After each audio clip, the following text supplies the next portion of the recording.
নমস্কার দর্শকবৃন্দ, আপনারা দেখছেন Ashish tuition classes YouTube channel. সব খবর সবার আগে।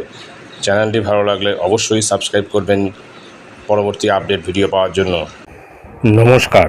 26,000 চাকরি বাতিল মামলার শুনানি নিয়ে বড় খবর সামনে এলো, জেনে নিন এখনই। সাম্প্রতিক প্রকাশিত এই প্রতিবেদনটি আমরা বিস্তারিত জেনে নেব। সুপ্রিম কোর্টে স্কুল সার্ভিস কমিশনের 26,000 চাকরি বাতিল মামলার শুনানি নিয়ে বড় খবর সামনে এলো। এর আগে 16ই জুলাই ওই মামলার শুনানি পিছিয়ে দেওয়া হয়েছিল 21 দিনের জন্য। সুপ্রিম কোর্ট বলেছিল এই মামলার সঙ্গে যুক্ত সমস্ত পক্ষের বক্তব্য শুনে তারপরেই এই ব্যাপারে পরবর্তী সিদ্ধান্ত নেওয়া হবে। সেই মতো 6ই আগস্ট অর্থাৎ মঙ্গলবার মামলাটির শুনানি হওয়ার কথা ছিল, তবে পিছিয়ে যায় 26,000 চাকরি বাতিল মামলার শুনানি। ফের শুনানির তারিখ দেওয়া হলো। এসএসসির চাকরি বাতিল মামলার সুপ্রিম কোর্টে পরবর্তী শুনানি 28/8/2024 তারিখে অর্থাৎ বুধবারে। সর্বোচ্চ আদালতের প্রকাশিত তথ্যের ওপর ভিত্তি করেই এই তারিখ সামনে আসছে। এ রাজ্যের হাজার হাজার চাকরি প্রার্থী এই মামলার দিকে তাকিয়ে আছেন।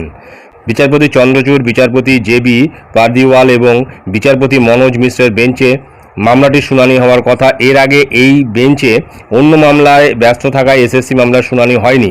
সুপ্রিম কোর্টের তরফে জানানো হয় আগামী 13ই আগস্ট এই মামলার শুনানি হওয়ার সম্ভাবনা রয়েছে, তবে সেদিনও শুনানি হয়নি। এই মামলায় বেশ কিছু নতুন আবেদন জমা পড়েছে। আদালত তাদের নিজেদের বক্তব্য 4 সদস্যের কমিটিকে জানাতে সুযোগ দিয়েছে। সোমবারের মধ্যেই নিজেদের বক্তব্য কমিটিকে জানাতে হবে নতুন মামলাকারীদের। এসএসসি নিয়োগ দুর্নীতিতে প্রায় 26,000 চাকরি প্রার্থীর চাকরি বাতিল করেছে কলকাতা হাইকোর্ট। সেই রায়কে চ্যালেঞ্জ করে সুপ্রিম কোর্টে মামলা দায়ের হয়। মামলায় 5 পক্ষকে তাদের বক্তব্য জমা দিতে বলা হয়েছিল। আদালতের নির্দেশ মতো তা জমা পড়েছে, তবে তার বহর 10,269 পাতা। এসএসসির প্রায় 26,000-এর চাকরি বাতিলের মামলা চলছে সুপ্রিম কোর্টে। আদালত আগেই জানিয়েছিল 5 পক্ষের বক্তব্য শুনবে। এই 5 পক্ষ হলো রাজ্য এসএসসি তদন্তকারী সংস্থা, মূল মামলাকারী ও যাদের চাকরি বাতিল নিয়ে বিতর্ক শুরু হয়েছে।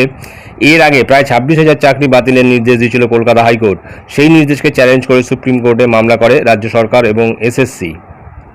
সুতরাং বোঝা যাচ্ছে যে আগামী 28 তারিখ, আগস্ট মাসের 28 তারিখে কিন্তু এই চাকরি বাতিল মামলার পরবর্তী শুনানি রয়েছে সুপ্রিম কোর্টে, এবং দেখা যাক সেই দিন এই মামলার শুনানি আদৌ হয় কিনা, নাকি আরও পক্ষকে ডেকে তাদের বক্তব্য শুনবে।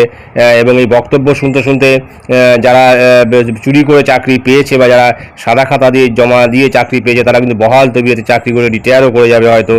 তখনও তাদের রিটায়ারমেন্টের পরেও হয়তো বক্তব্য শোনা হবে না, বা তারও বক্তব্য বাকি থেকে যাবে। তো যাই হোক, যারা নিজেদের বলছে যে তারা সাদা খাতা জমা দেয়নি, হয়তো ঠিকই তারা সাদা খাতা জমা দেয়নি ঠিকই, কিন্তু তারা র্যাঙ্ক জাম্প করেছে কিনা এরকম 100% গ্যারান্টি কিন্তু কেউ দিতে পারছে না।